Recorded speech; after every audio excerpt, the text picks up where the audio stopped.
Ladies and gentlemen, and my friend Timmy, you ever wake up, look around your cluttered living room full of socks, pizza boxes, and that one mysterious IKEA part you never used, and think, what I really need is less? Well, unless you're my neighbor Bob, who's currently building a panic bunker under his shed because he read somewhere the moon's gonna crash into Wyoming. I asked him, why Wyoming? He said, because they won't see it coming. Can't argue with logic like that. Anyway, today we're talking about a house so small and stylish, it makes your cousin's studio apartment look like a warehouse. It's called the Freedom Tiny House. And no, Timmy, it doesn't come with a minibar and karaoke machine by default. Although knowing Timmy, he'd probably turn the shower into one. True story. He once tried to combine a sauna and a karaoke booth. Neighbors thought it was a ghost screaming in Swedish. Before we go on, hit that subscribe button. Or Timmy will show up at your house with his guitar and an idea he calls acoustic tax advice.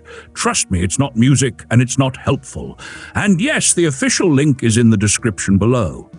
So don't ask me where to click. It's there, unless Bob replaced it with a YouTube documentary on lizard people again. So here's what we're working with.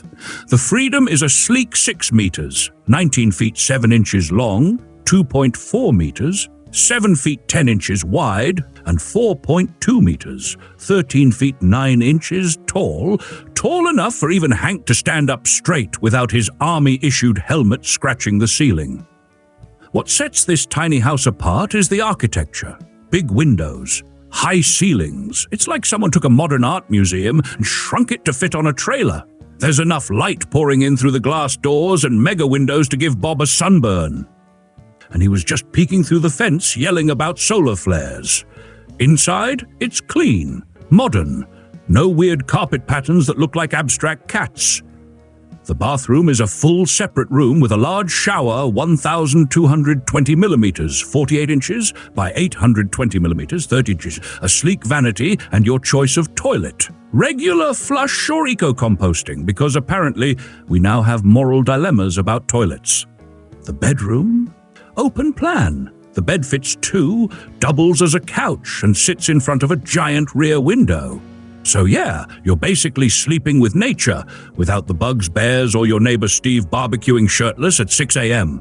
Kitchen-wise, you get custom cabinetry with fingerprint-proof laminate. You've got room for a mini fridge, microwave, a decent-sized sink, and plenty of storage for real food, not just emergency marshmallows.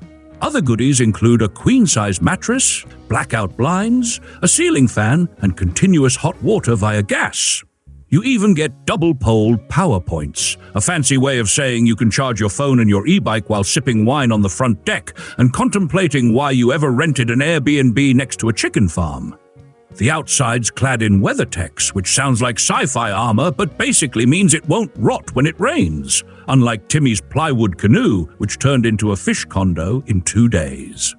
Now, let's talk money, because nothing screams adulthood like I wonder if I can afford this without selling a kidney.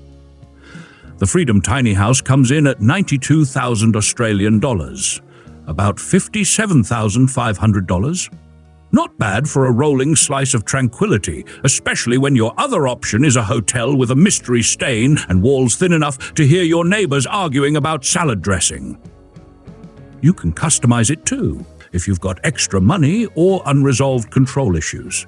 But keep in mind, the more you add, the more your wallet cries. So if you bought it, congratulations, you just unlocked the weekend warrior dream. If not, no worries, you now know what real freedom looks like, and it doesn't involve assembling furniture while yelling at YouTube tutorials. Link to the listing is down below, and please don't let Timmy near it. Last time he visited a tiny house, he mistook the composting toilet for a snack bin. I still can't look him in the eyes. And finally, if you enjoy what we do here, consider becoming a sponsor of the channel for just $1. That's less than a cup of gas station coffee. And unlike that coffee, we don't make your stomach question its life choices. Sponsorship links in the description.